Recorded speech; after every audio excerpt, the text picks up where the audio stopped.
It's time to reconvene the Budget Committee meetings, the Budget Committee hearings for the general fund budget.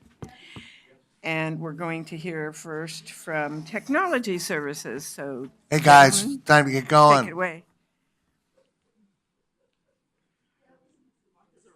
We'll get Ken and Martha up here in just a sec, and we'll be good to go. Over here. Okay, great. Thank you. Sit right All here. right, I'm letting you all know it's 8:30 in Beijing. It's not my fault. Yes, it is. 8:30 at night? 8:30 at night? I have no idea what time zone I'm in. Oh. Tomorrow. Yes, it's yesterday. So we have an Chinese hour cowboy hat. scheduled with the two of you gentlemen. Okay. So are just we- want to keep that in mind on presentation time and Q&A time. Okay. So thank you. We'll go as quickly as we can to give you more time to ask those quality questions that you always ask us. Quality question. Yes, quality questions. We have to have Qualifiers. quality now? Oh, Wait. God. Oh, you're done. Exactly. I'm Dave Cummings. I'm the Chief Information Officer here in the county, basically the director of the department. Next to me is David DeVore. He's my Chief Technology Officer, my deputy of the department. And we're here today to present our budget. David is heavily into helping and doing our budget and lots of other things in the department to keep things running smoothly. Okay, if you'll take notice of the first slide in the picture of that little bungalow that you're looking at, keep that in mind. There's going to be a test later on, and I'll reference back to that sweet little building that was built in 1966, which we harbor ourselves in. And we actually have one other building, which used to be the old tax assessment building, but we split our staff in between those two buildings. Our budget basically is around $20 million, about $4.5 million general funded. There it is. Let's get on to the next slide. Technology services. We try to offer the high quality, state-of-the-art, not bleeding edge, but quality services so people in the county and the public can do their jobs 24/7, no matter where they're at in the world. We try to keep that technology going and do it as most cost-effective as we can so the departments will have value for their dollars and also be able to do their work efficiently. The types of services include, of course, we do everything according to standards and policies. We support PCs and peripheral. We do applications development, security and governments and alarms. Security is a big deal with us for keeping out viruses and hackers and everything else in the world that's slamming us constantly. We have a big fiber infrastructure in the county, not only through within the main campus here, but throughout the county. We have a thing called the CBX, Clackamas Broadband Exchange, information at the speed of light that we've built here in the county, and we'll talk a little bit about that later. We do systems and support and integration, telecom. We have 4 phone switches here in the county. We have our own phone switches. We do that because it's more efficient for us, and we aren't relying on anybody else to provide that service, so we have direct access to that. We have networking in the county, business analysis and consulting that we offer throughout the county, wiring, audiovisual, mobility, cell phones, pagers, iPads, everything you can imagine, everything that has to do with technology we support, database support and analytics. Kind of us in a nutshell. Department structure, we do a little bit of everything. Of course, administrative staff in my office. Applications area, we have countywide applications, we have department-specific applications, we have geographical information systems, we have web development, and other department applications that we support. Technology services, we just combined our networking staff with all the systems administrators, our 3 data centers that we have here at the county, and our call center and our training center. We do technical training here in the county, offer that service. and a wide variety of applications that support the many servers we have in our data centers. Communication services, which is our telecom cell phone and desktop phone support, does cabling, does networking, cabling, fiber installation, and our CBX enterprise is under that department. And then our ERP systems, our business systems, which is the PeopleSoft system, which we'll talk a little bit about here in a few minutes. Our budget, we do every type of budgeting. We do direct billing, we do allocation, we're general funded, and our enterprise self-sustaining CBX program here in the county. So we do it all.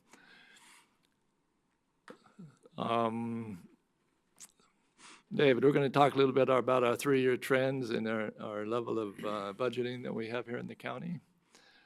Go ahead and talk about that a little bit. Okay, our budget, actually, departmental budget's made up of 3 separate funds. One's technology services, which is a majority of our budget, which includes like the applications, the networking, the systems, and so forth. We also have, as Dave mentioned, the telecommunications budget, which is mostly direct bills, so it's self-sufficient. They bill back for what they need, not obviously nonprofit, but they're self-sustaining. They don't rely on allocation or general fund. And then there is CBX, which is our fiber. It's also self-sustaining. It makes sure it covers its cost as well. So the budget you see here on the 3-year trend is actually all 3 of those combined. This also includes, though, which gets a little bit confusing, is this also includes our reserves and our construction budgets. The construction budget is part of CBX, and we don't always know what our budget's going to be the next year as new bids or new requests come in from agencies. A very good example was last year we did the Lake Oswego School District. That was not in our initial budget because we didn't know about it until they asked us to bid for it. We won that bid. That was an additional $1.2 million of construction we did last year, or this year actually, that we just wrapped up. So in cases of expenditures, over a 3-year trend, you may notice here that it went from last year, from 16-17, from 15 million to this year, 17-18, to 21 million. Well, that's reflective of the fact that we had to do supplemental budgets to add that construction budget to our budget. For next year, we already expect additional bids to be coming in, so we actually built that into our budget for next year. This also reflects our reserves. One thing that we've started doing about 2 years ago was building in a capital replacement funding. Instead of coming to the budget when a new large amount of networking needs to be replaced, let's say, new switches for a couple $100,000, we actually depreciate over X amount of time. We plan that out and build that into our budget so our reserves build up till we need it, then we spend it. Well, unfortunately, that makes this kind of trend when you look at our capital budget. So it makes it a little bit harder to see what we're actually spending. But bottom line is we're actually pretty flat. We really, one of our performance goals is to maintain less than 5% growth, all things being equal. A good example, all things being equal, this last year our general fund went up from 3.9 million to 4.6 million. About 500,000 of that is because we had one of those not being equals. PeopleSoft is owned by Oracle. They decided to do a true up on the county and charge us $500,000 this next coming year. So there is a few of those things that we have to account for. But overall, we are maintaining less than a 5% average growth. And when we look at our allocated cost, one of the things we do is we try to make sure we keep those allocations back to departments also under 5%. This year, all of our metrics came in less than 5%. So we're really trying to keep a line for the departments to know and plan out what their budgets are year to year, given equal technology services, if that makes sense. Every year, all of our contracts keep going up on an average about 15%, so it's becoming a little bit more difficult to maintain that amount. But this year, we did pretty good. Yes, we did. Okay. For this next year for these graphs for resources and expenditures, that's revenue and expenses. David, could you go ahead and explain what these are and what we're doing with these? They're pretty straightforward. The resources that account for about 70% which here says charge for services. That includes all our allocations back to the departments, our direct bills, and our bill back. So for most everything in the county that we charge for, it comes under that heading. We really don't get much funding from the state other than a little bit back for GIS. Our fund balance, we roll year to year. That's pretty much made up of our reserves. And then we get some general fund support and non-departmental charges, which account for about a quarter. Our expenditures, most of it is in the personal services, obviously. Staffing makes up a majority or the largest single percentage of our our expenditures. Materials and services account for most of the rest of it, including things like servers, networking, construction. And our capital then is a large portion, and that includes like our reserves again. Are you ready, Jim? There you go. Okay, let's talk a little bit about our staff. We maintain 55 and a half staff levels, not really a half of a person. We share that position with assessment and taxation. We actually only had one new position. This year is a position that we funded ourselves, a position in our electronic services department to help go out and install some of the AV cameras, of which we have maybe 1,100 of them in the county now.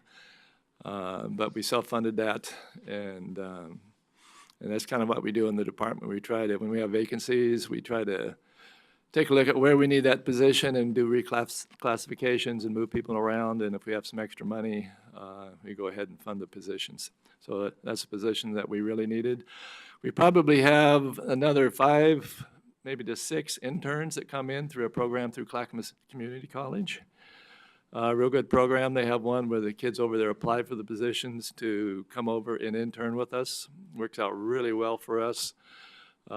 Helps the kids and once they get their degrees and they have some experience, so they're marketable. And we get some really, really sharp kids that have good attitudes and good worth ethics. If we have openings, we try to hire them.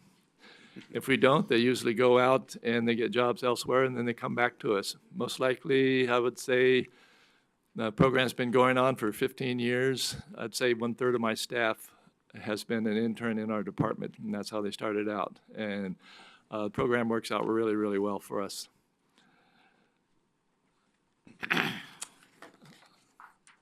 Okay, proposed budget by line of business or program. Dave, you want to talk a little bit about this? Pretty much this is, it ties back to what the department structure is. Most of the funding goes to technical services or communication services. Again, communication services includes our CBX construction, so that's a large portion of where our budget is. And technical services includes all our reserves for capital replacement, so again, there's a large portion there.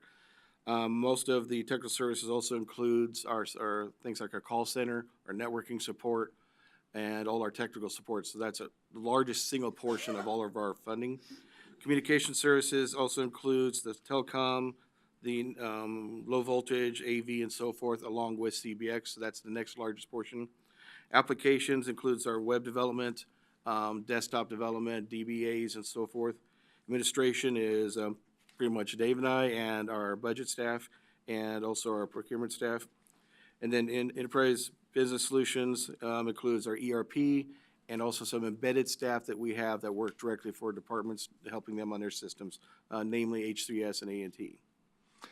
Okay, important events for this last year.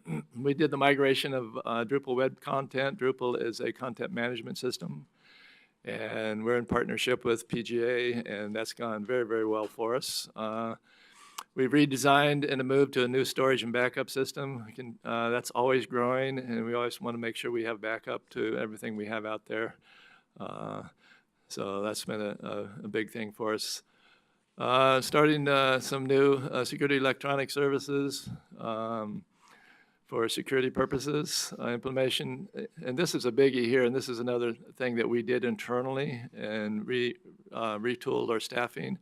There's a big need for a chief information security officer here in the county for HIPAA compliance and all sorts of other security compliancy. And our lead network architect had a lot of the certifications and background for this, and we established and reclassified that position, and he works quite a bit with the state of Oregon with security issues, which is very important. It's a big thing these days. Capital reserve build for planned network refresh. A lot of the capital's money we build up so that we can do these things.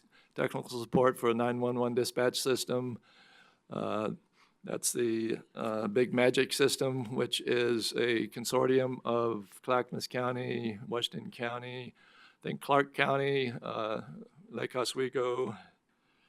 Did I get them all, Dave? I think there's 4 of them. But that's a big deal. So we're a partnership with those other outside agencies for doing that, and we're supporting that here in the county. Dave and I have started developing a 3-year technology plan, which will be reviewed every year. It'll be a rolling plan, but it'll be good for 3 years. Anything past 3 years, technology changes so much that it gets outdated real quick. We're doing that right now, and we completed the Lake Oswego District Fiber project through CBX. Things to look at for this next year, potential, and this is the test, potential relocation of the TS to the Silver Oaks building. That's the building that's over across the street, and with the new county courthouse planning going on to build the courthouse, I think they're gonna pave paradise and make a parking lot out of our buildings.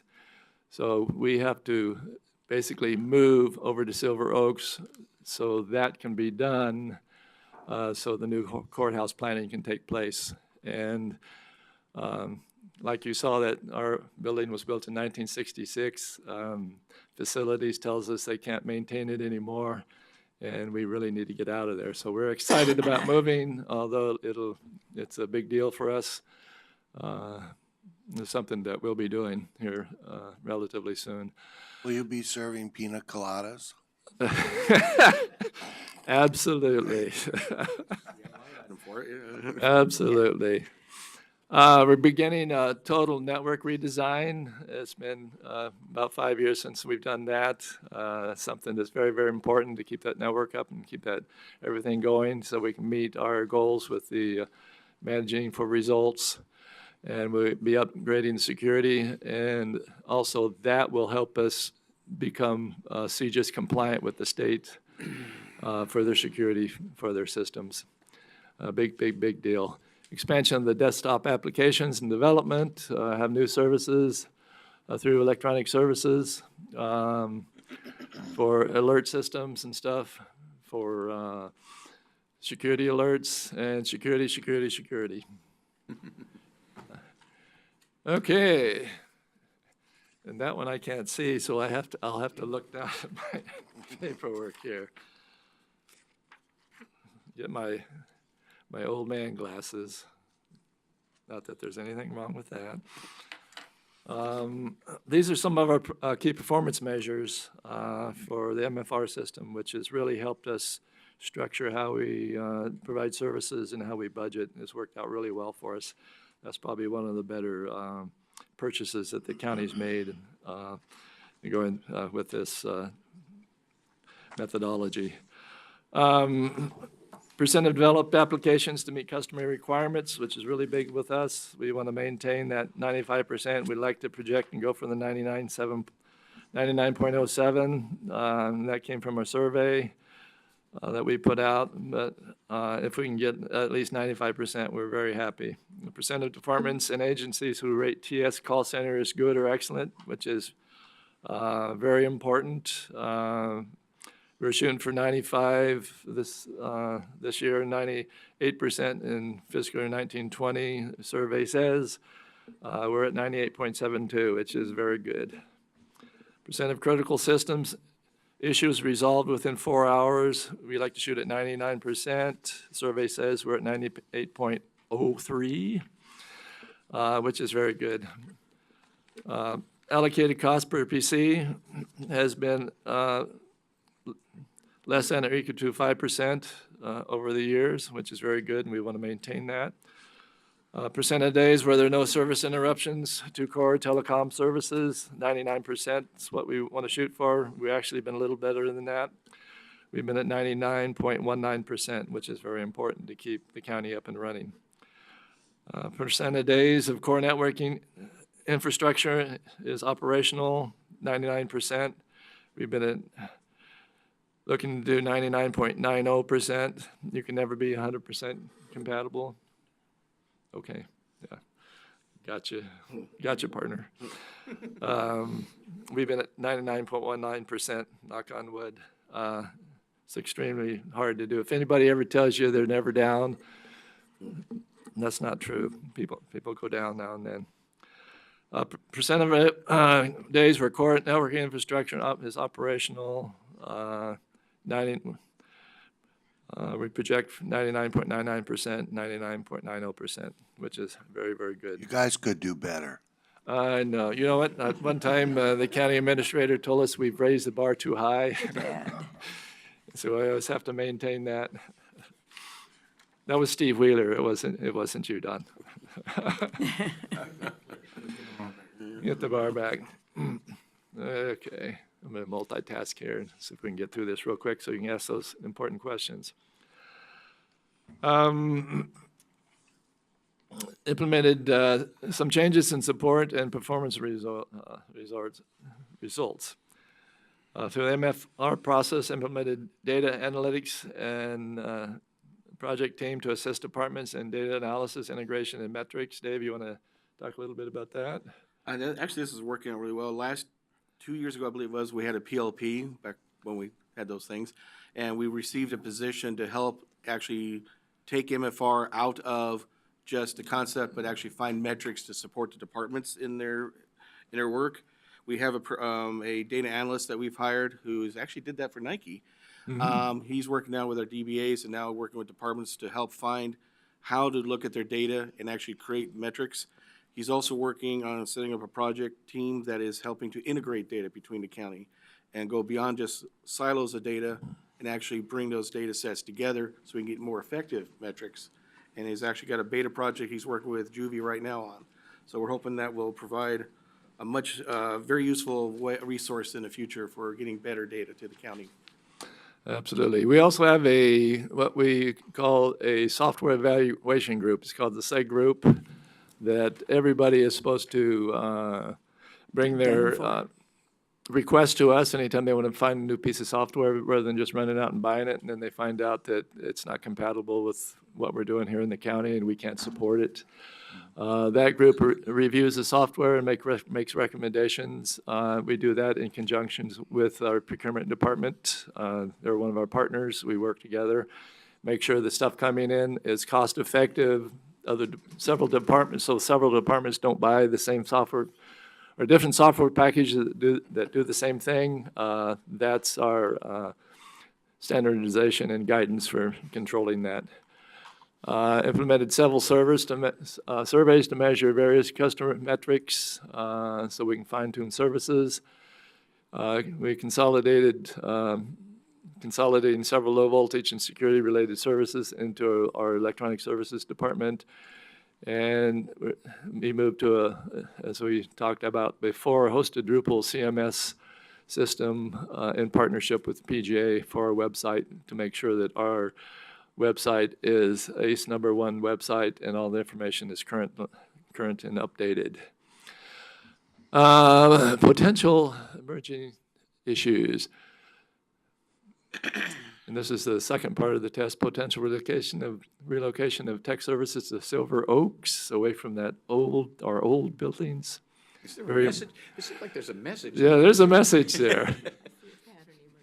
I remember years ago being audited, and I had a board member call me, ask me about, and they called me in before the board to say, how come you don't have a system or a plan to clean out your computers once your fire suppression system goes off in your computer center? And I said, you're absolutely correct, I don't have that, but I don't have a fire suppression system, so that won't be a problem.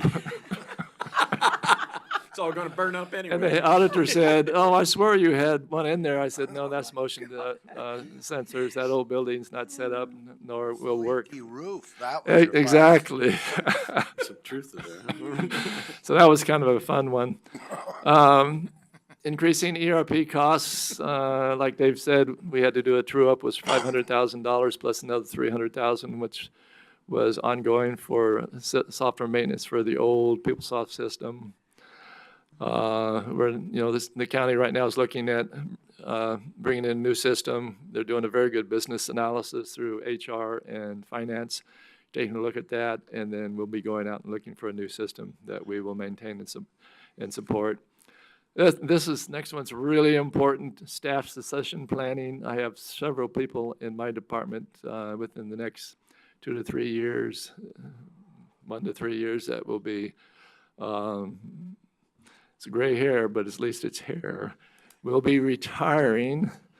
And we do a lot of succession planning to make sure we can fill those positions. Just as a reminder to everybody, this gentleman next to me has been in succession planning for me because I won't be around forever. This is the man for you right here. He's the best I've seen in the 50-some years. I'll be 68 this summer. I've been doing this since I was 16, 17 at the University of Arizona when I worked in their data center. Been here a long time, been doing this for a long time.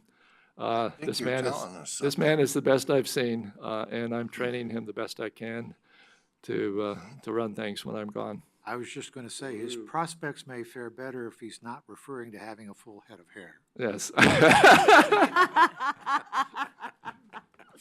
Exactly. My hair's been gray for years.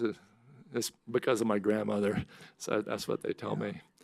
So anyways, we're doing a good job of that and taking care of business and making sure that we bring in good, new, talented staff. Impact of increasing cloud services. What are some things that we're doing, Dave, that for cloud services and Well, this has actually been the year of the cloud, and it's definitely a double-edged sword. We're finding a lot of the departments are finding new services they can find actually more cost-effective by going out for them. The problem is, though, when we go out, then there's a lot of security things that we have to maintain. There's also additional services that they don't think about when they get the fees. There's always subscription charges, and now that they have your data, they've got you. So we're real careful about making sure that there's long-term contracts in place to protect the county on that. That's part of that SEG process that Mr. Cummings mentioned. The other issue we have is integration. The departments are very used to being able to say, oh, everything's here in the county. I can kind of go to it and combine the data when we want. Well, when the data's now somewhere else, it's trickier because it could be different types of databases, different kind of languages, different security, you name it. And so we're finding some of our staff is going from software development now to software integration. So it's a fundamental change in some of our philosophy and how we're doing management accounting. That's partly why that data analytics team is going to become very critical for us in the future. So we're finding cloud is definitely got some great benefits, but it's also got some things we really have to watch. And if you've seen the news, you're not always sure where your data is with the cloud. And so because some of the security standards, CGIS and HIPAA being namely, exactly? we have to be very careful that we know where the data is, that's being backed up appropriately, and it is available in case our data centers go down. How do you get to it? Oh. Just because it's in the cloud doesn't mean you can get to it. So there's a lot going on trying to make sure that works for us. So that's really going to become a major thing for us in the future, if not already. Okay, and rolling along here, new services such as security, electronics. Like I said before, we're really into security, working with EOC and CCOM, and places outside the county to make sure that we're as secure as we can be and still be able to function properly. Was that it? Questions? So potential. Okay. It looks like we have many questions. That's it. so- Yeah, I noticed all the little Yeah. flyers are straight up in the air, so I'm sure you have lots of questions. Oh, We man. gave you 35 minutes here to ask questions, and we'll try to answer every one of them for you. Thank you. We're going to start with, I have Ken and then Paul. And then I wasn't sure if it was Frank or Tom that was next, but if it doesn't matter, then I'll just go Ken, Paul, Tom. Finish it. I think Paul started with his up in the air. Thank you, Madam Chairman. Actually, I don't have questions. I just wanted to point out a couple of things to our citizen members of this committee, as well as to the general public who might, at some point in time, actually watch this process. On page 26 of tab 3, in reference to CBX, I wanted people to be aware of what's going on there. We have been providing, through our dark fiber, or our fiber system, services to a wide variety of public institutions, and currently are saving approximately $575,000 a year of taxpayers' money. And for most people who just pay taxes, they don't necessarily know where it all goes. But just to give you an example of the benefit that our public institutions get from this, and consequently our taxpayers, when the Colton School District was looking for high-speed internet, the company that offered it to them was going to charge them $10,000 a month. When we suggested that maybe we could do something, all of a sudden the price dropped to $3,500 a month. Makes you wonder why it had to be so high in the first place. However, we are providing it at $255 a month, which means that that school district is saving pretty close to over $100,000 a year in technology services. That's money that goes to the students, to textbooks, to the things that the school district needs, and not to the bottom line of an international corporation. And they're getting 10 times the capacity, and we're making money. And we're making money. Which leads me to an initiative we have been discussing as a board. We've reached out to many of the providers of internet services in the county with the goal of possibly partnering with them to provide high-speed internet services at a reasonable price for every home and every business in Clackamas County over the long haul. It won't happen overnight if we continue to go forward with it, but it would make this county very competitive in the region if we're successful with this. And we are also reaching out to other government agencies such as the City of Milwaukee and the City of Lake Oswego and others who might be interested. And I will leave it at that. I just think that it's important for the public to recognize that we are doing everything that we can to be responsible stewards of the taxpayer dollar, even if that dollar doesn't directly come into our coffers. Thank you, Madam Chairman. Commissioner Savas. Dave, Yes, sir. curious on the, just give me a thumbnail sketch of the ins and outs, the profit, or if you will, on the Lake Oswego School District thing. I mean, that, we did that at cost, or, you know, what did that really look like in the end? We actually did it under budget and actually did a refund back to the school district. What was the total amount? 1.2 million on that, David? 1.4? 1.2, I believe, is about 1.2, and I think we were about 140,000 under budget on it, which was refunded back to the school district. So that actually worked out really well for us. Is there an ongoing maintenance cost to that as well? That's covered in the fee. It's in our 255 per. Yeah, that was one, Lake Oswego School District build was one of those kind of unique things where the federal government refunded 60% of what they spent to build that. Once it was built, they basically gave us the fiber, and we charged them $255 per location to do that. The money that comes back in goes into our general bucket of money, and North Sky Communications is the company that we use to, once we have any down fiber or anything, to go out and fix that. So David had to. Actually, it worked out really well, and this, when they transferred the fiber to us, the fiber obviously is an overbuild, which means it's more there than just they need. And so we then are allowed to then lease that fiber to other agencies, and in this case, we did to Lake Oswego City Hall and other entities as well. And so we were able then to earn revenue off that fiber to maintain the fiber. And we have a contingency fund that we use to take care of drunk drivers, and squirrels seem to be our major thing, or backhoes. Squirrels are really, yeah, don't get me started on squirrels. Milwaukee's really bad at squirrels. But basically, we have to maintain that fiber and electronics, and that 255 is what covers that. So if, let's say a squirrel chows into a line, which they do. Oh, yeah. Right? yeah. And which underground does not have that issue, by the way. Moles don't That's have an correct. issue in the lines. So those guys. Right, yeah. it's backhoes, right. But my point is that actually direct cost to the school district, or is that defrayed across the entire county? That's part of our contingency budget Okay, that everyone's paying into. right. So I just have a one process statement, and that is and I didn't ask for the handout, but if we could have the handouts maybe a day in advance so that we can, like, have been reviewed this yesterday, because I know that Diane did solicit our request for the hard copies of what you presented, but it's quite different than what's in the budget thing. And my last question is on the cloud issue. I'm always really nervous about that. I'm just kind of concerned now with foreign ownership of some of these companies that now are buying into publicly held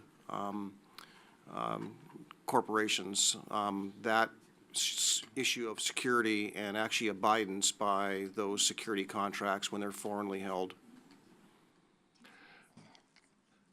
Well, right, I know exactly what you're saying. I'm not a cloud person. I don't like to go to the cloud just because of those issues, security issues, and they basically, if we have a natural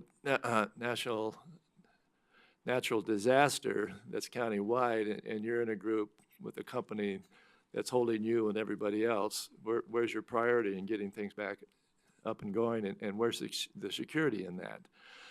But sometimes, it does make sense to go out to the cloud. Sometimes it doesn't. I lean the other way of not going out there just because of those security reasons, and I don't have direct control of my data and my systems. So that's kind of a toss-up. I know a lot of times when we come to the budget review, some people ask, well, why aren't you going to the cloud? Well, there's a lot of good reasons and bad reasons too.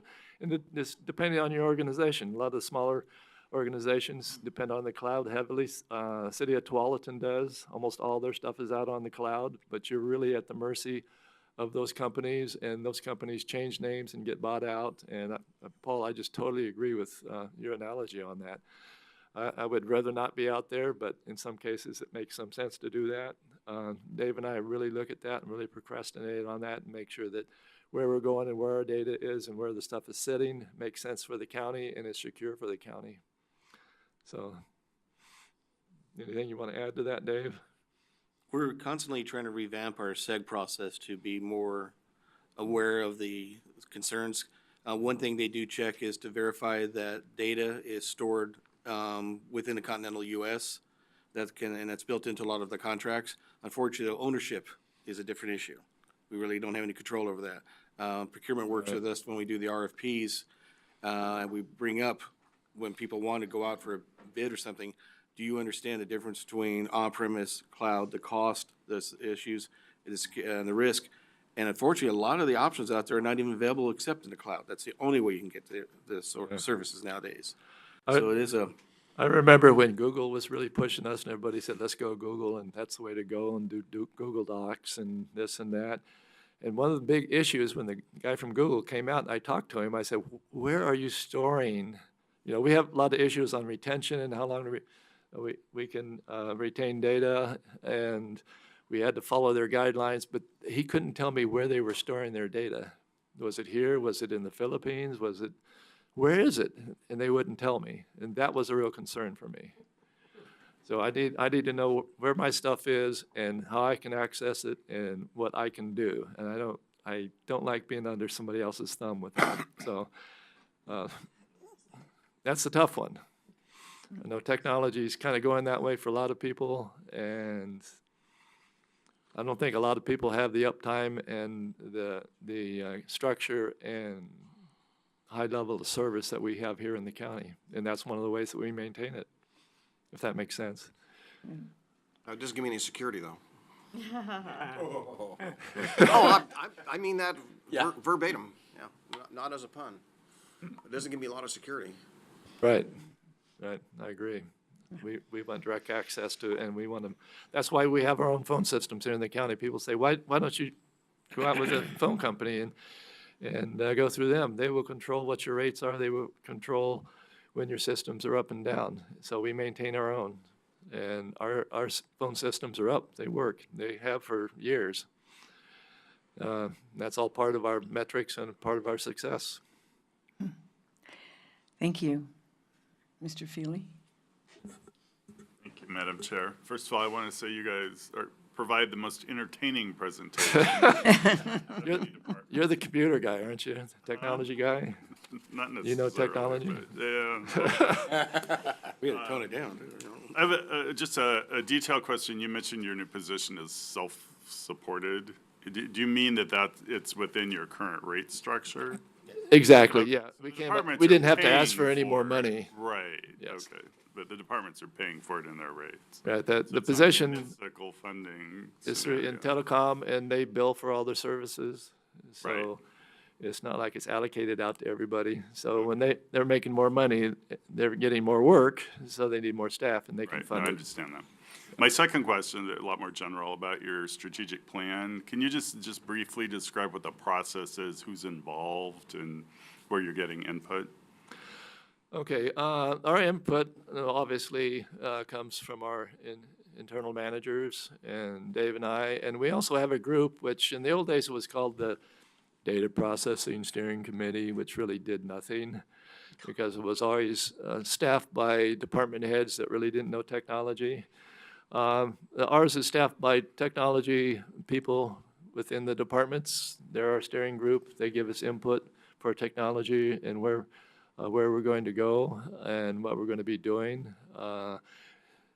That's very effective because we know that way we know what their needs are and know what technology does work and doesn't work.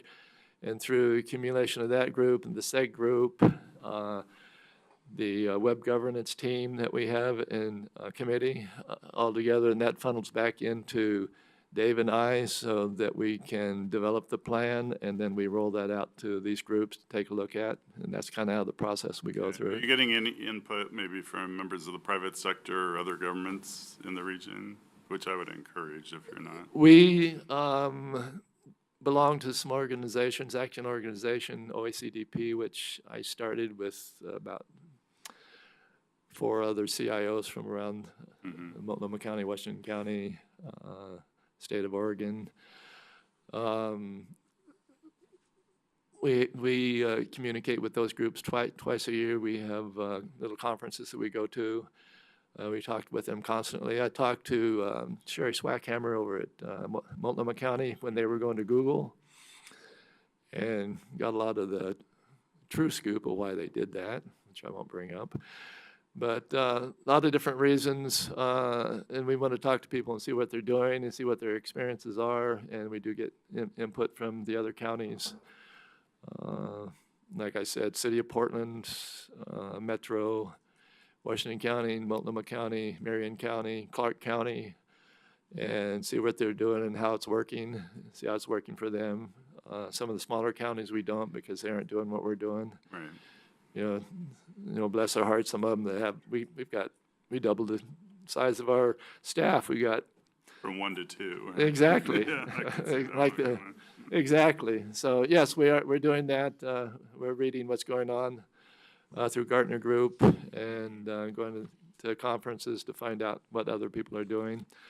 We're obviously doing a good job because through digital counties, we scored in the top 10 over the last 10 years. So we're doing a pretty good job, I think. Okay, final question concerns the ERP project. How involved is your shop in that process? We're very involved in it. I made a big push 2 or 3 years ago to do a business analysis before we bought a new system. Back when we got PeopleSoft, when I came on board, everything was Y2K, and I was one of those programmers that made the programs that made the field small. So once it went to 2000, it had to be expanded. we were in a rush to get a system in here. The business analysis wasn't done properly. We got a really big system that was kind of overkill for the county. And we spent all this time trying to make it work with our business processes. They come in pitfall. Yeah, big common pitfall. The county finally realized that we need to do a business analysis, and right now HR and finance are doing a very, very good business analysis. I believe they have a consultant on board helping out. Once that's done, we'll come together again as a group, and we'll take a look and see what packages are out there. All right, thank you. Two questions. One, you brought it up, and that is the security that you weren't compliant with the state, a little color on what that is. And my second, and it's referring to the performance clackamas. We have mandated services, shared services, grant funding. Yet, when we look at what the CBX, et cetera, do we have a contractual obligation somewhere? And I'm trying to figure out, since we don't, maybe it goes with an asterisk or something saying we have a contractual obligation behind this. Is that reasonable, or is that the actual truth? Okay, let me answer your first question, which was the CJIS, which is the Criminal Justice Information System, which they have some requirements to keep that data secure. And everybody that interfaces with that system here in the state needs to be in compliance with that.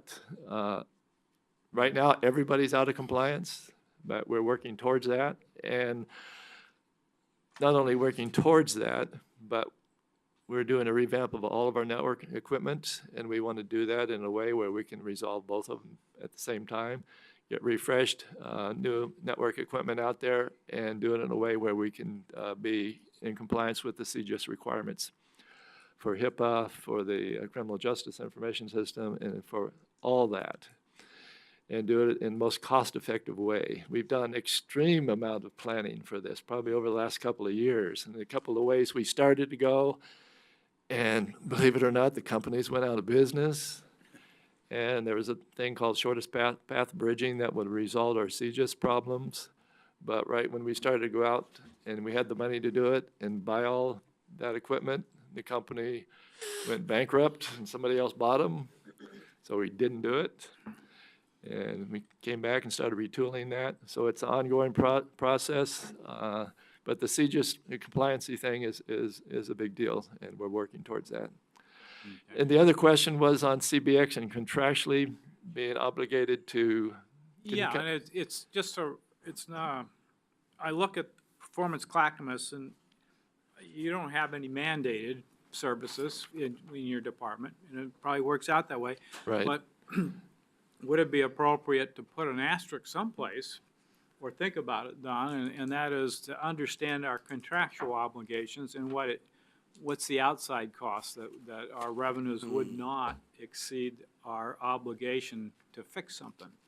Right. Because we do have IGAs and. Yeah, go ahead, Dave, and address If I understand, if I may not quite understand, we do have contracts or IGAs with all our agencies on what services we provide and what the cost, and that every year we reevaluate our cost and can go back and adjust them if necessary. So far, we haven't had to, but this next year, we've been talking about being able to do that. We don't have a clause in there that says that if some year squirrels go haywire and chew up everything, will we be able to go back and charge the agencies that? We don't have that clause in our contract. So far, over the last, what are we now, 7 years? We've been increasing our contingency appropriately with the expansion of our fiber to try to keep ahead of that curve and always have additional funding just in case. What we're really concerned is a big weather storm up around Mount Hood is the biggie. You know, taking out 40 poles or something like that up there. So we try to keep sufficient funding there, but we don't have, if I understand your question, we don't have a line in our contract that specifically states that. No. One of the things on our CBX is just really, we're one of the only, I want to say one of the very few nationwide that have their own fiber plant like we do. We are the largest dark fiber providers in state of Oregon, larger than any of the telecoms, but we actually own our own fiber. It is, and I want to use, the nice word is mushrooming. We're not exploding, but we're mushrooming in business. It's growing. We pour a lot of money back into it to grow the business. Like David said, we're building a contingency fund for projects and for downtime. We haven't raised our rates. People keep asking us why we haven't raised our rates. We were accused when we built the fiber backbone of undercharging. Weren't charging enough. It's my intention down the road to not charge county agencies, public agencies for that service. We should be able to make enough money.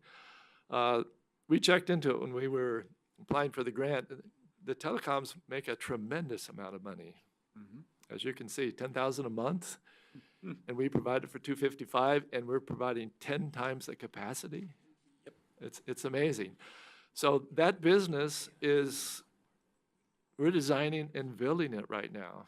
We are basically a telecom within ourselves, although we don't offer ISP services right now. We could down the road. We have a lot of potential partners out there. We have a lot of people that have an interest for what we're doing. We're just, right now, we've had the board give us permission to connect into adjacent counties. We have a bid coming out from the Target Tualatin School District, and we also have one from Multnomah County Service District for going into those counties. With the E-rate process, it's, holy smokes, you're going out, you're building these $1 million projects, and they're giving you the fiber back so you can use it and make money off of it. It's a tremendous resource, economic resource back into our county. I just can't talk enough about the CBX and what it's going to do economically for our county. It's going, we just hired this young man, Alejandro Gonzalez from Los Angeles County, and the reason why he's moving here is opportunity, and believe it or not, affordable housing. Relative term, isn't And he wants to start a family. He says, Dave, I can't do that in Los Angeles, and you have a big, high profile in your county. And we looked into it, and the first thing families look for is look at their schools and what kind of technology is in their schools, and then economic growth, housing, and jobs. And this county is going to boom, and the CBX and the fiber is going to do that. It's the Barlow Road from the 1800s, which Barlow Road just made it boom. $50 to put yourself on a barge, or $5 to use Barlow Road. CBX is the Barlow Road for Clackamas County. So And what's the it's- contingency balance? What's the contingency balance right now? What's budgeted or what's left? We have budgeted next year, I believe it's pushing 180,000. And every year we try to go up about 20 grand on average. Every year so far, we've left around about half. This year, we're gonna come in at about half of that left, a little bit less than half of that. Our squirrels have been a little bit active this year. We've actually been very lucky, no winter storm. Yeah, That's the one that worries we us. bring in about, David, it's $850,000 a year On on CBX revenues. lease fiber, yeah. Yeah, on leased fiber, and that's growing. To manage that, and we manage as a business, we've never done this before. The cable companies told us we couldn't do it. And I told them, if I can write a grant and get it, and you can write the same grant and not get it, we can do it. We can figure it out. It's happening. It's a business, and it's a great asset to bring revenue back into the county. We're just trying to expand it and grow it. 6 months ago, my manager over the CBX said, I'm going to be out of work within 6 months. Now he's saying, I may have to hire new staff. It's just unbelievable. People are getting on the bandwagon. They're seeing what an opportunity this is. So that's Thank kind of. you very much. You're very welcome. Mr. Caton? Yes, thank you. I had a couple of follow-ups on the technology strategic plan. I was just wondering if you've got a technology roadmap refresh schedule in a part of that then for replacing, your servers, your networks, your end user computing aspects of that. So you have that built in on a 3 to 5 year Absolutely. replacement Mr. cycle. DeVore can tell you about that. Budgetary aspect, yes, it's actually part of Yeah. this nice big spreadsheet that we assume that we're gonna have a continuous growth and we also assume that there's going to be replacements. So we do depreciate the equipment out, given the X amount of time, and build into our budget replacement within that amount of time. What the actual replacement may be, obviously could change. A good example is C just made a big change to our network plans so we build into our strategic plan to do those as individual projects, and our strategic plan does state remodeling our backup systems and remodeling our network systems as part of our strategic plan. And those will probably be ongoing every 3 years, looking at what that strategic plan will need. As far as the budget, though, we cover it automatically in our budget process. Is the part of your strategic planning also include, disaster recovery, business continuity planning, and an annual exercise of some sort with departments that you work with? COOP, we call COOP, which is COOP, continuation correct, of yeah. operations, is part of our core services. Almost all of our services are redundant to some degree, M+1 somewhere. That is an issue where we're looking at the cloud to actually be yet another way to help on that where it's appropriate. It is built into all our budget and all of our designs. Testing of it, though, we have not done, because the problem is really finding a time when people let you take things down, and then hoping that it's going back up correctly. But it'll be built in, it'll be built into our strategic plan, yes. Right, yeah. We do actually have, where we do test individual components. We will fail over pieces, but not an entire network or an entire Department of building. sorts, But we do fail over servers and fail over network gear on a regular basis, mainly just from maintenance. Improve it, make sure it's working correctly. Yeah, we do have a monthly maintenance day when we do a lot of that type of work and do some of that testing, when we do tell everybody things are going to be down. Right, that's a good point. I was going to ask too. You got a regular maintenance and monthly Absolutely. maintenance cycle, of And course. So that you can do 3 o'clock tomorrow, it's gonna be down a bit. Departments Right. will not allow that, so we do put it all one into Sunday one. or a Yeah, weekend. we come out with the one. schedule the Wednesday before the Saturday down day and tell everybody the impact and what's going to be up and down, and people don't like it, but you have to do that. We get approval from the contacts. Yeah, we get approval from the contact group. Yeah. All right, good, thanks. You're welcome. Thank you. And just a reminder, folks, we have about 5 minutes left in this particular slot, and Commissioner Schrader, you're next. Thank you. Aye, You guys. I love you too. I've known Martha Use your, since I was use your like in microphone and turn it on. All right, is it on? 3rd grade. It's been a long There time. you go. You guys are great, the two Daves. You do such a great job. And I really appreciate what you've been doing with the dark fiber piece. And here's my question. I track the USDA rural dollars, and one of the initiatives is actually getting access to our rural areas. Have you guys worked with them or applied for any grants, for getting additional dollars for those public-private partnerships with the small providers out in our rural communities? Is that something you've been looking at? Because I shared Ken's, the whole the larger corporations, we all get that they're, maybe not always the best actors. Right. But I do think that our smaller rural folks who are trying to provide a service, so what have you been accessing that dollars, and you've been working with them directly on? Yes, and access that was or- part of our RFI that we put out to seek Okay, right, partnerships. yeah. Yes. Yeah. And yeah, whenever there's grants that come up through the state or wherever, we take a look at them. If it makes sense, we try to talk our partners into applying for them. We're really heavy into, to reach. We did an analysis one time. I did a business plan that was a lot better than a lot of them out there, Yeah. but still not the best. But we anticipated that just a ballpark figure to get fiber to everybody's home and business in the county would be like $421 million. And you don't want to go out and borrow that because there's no return on investment. So how do you do that? For a county our size, we try to get our cities in partnerships. Lake Oswego's been a real partner with us. They're getting ready to do one whole housing area that wants to pay for a bond to pay for it, talking about partnering with us to go in and build it for them. And then the issue next is who's going to be the ISP for them. That hasn't been decided yet. We're working with the small telcos up through Welch's and Government Camp to get some more fiber up there. We go up there into the backbone to get to the homes. And the question in the rural areas is that not only do the larger companies have really no interest in it because there's no money for them, Right. no return on dollars, but the smaller companies don't have the money. So how can we partner with them to get that fiber out there and get to those homes? And the more we grow and the more revenues that we bring in, the more revenues we can use to get to those small areas. And in partnerships, if we can get all the cities to do what SandyNet did and cable all the homes and pay for that and find out a way to fund that, that'll just strengthen us and help us grow and help us pay for that $421 million. The city of Ashland, they went out and borrowed megabucks, millions of dollars, and they kind of did it backwards, and they went and tried to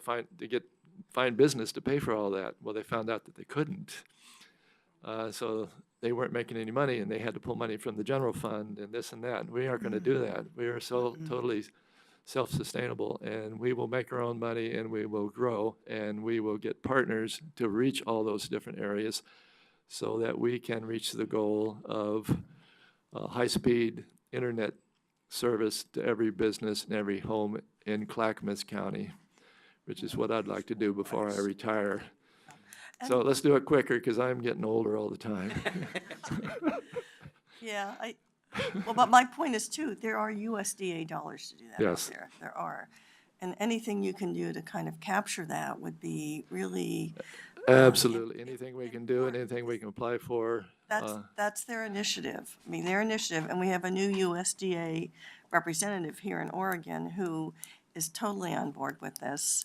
And so, Absolutely. particularly with the rural areas. And I usually, when I get those emails, I try and forward them to you guys, so, because they get me that stuff. The other piece is security, because frankly, I believe my phone's been compromised, big time, probably. In China, I would not get on WeChat with everybody because I figure that's how they're tracking everything, but they probably tracked. Yeah, mine Anyway. got compromised 2 years ago. Oh, yeah, it's, Yeah. and they got my bank account in China, I think. They get your passports too. But my question is with the cloud, why can't we create our own cloud? You know, I actually mean, are. I'm like, there's the cloud, but can't we, isn't there a way that we can actually store that information ourselves that is a more secure area? Or is that not doable? Yes and no. Yeah, Yeah? we are actually our own cloud to a degree. We have a large storage redundant system here that stores data for our applications and others outside the county that use it. From their perspective, we are kind of their cloud service. The cloud's kind of a misnomer because most of the places that say they're cloud are just a data center with a bunch of servers that are hosting your software versus you're hosting it. And it's whether or not they maintain a secure environment or not. Some do, some don't. Amazon's pretty good. Others are not as good. We're fairly good here. So if someone really, really, really wanted to spend time trying to go after somebody, almost anybody they're going to go after, they're going to get. It's just how easy do you make it? And what we're finding is it's less and less technology and it's more and more training. And that's where we're starting to spend a lot of our time, especially that new CISO position.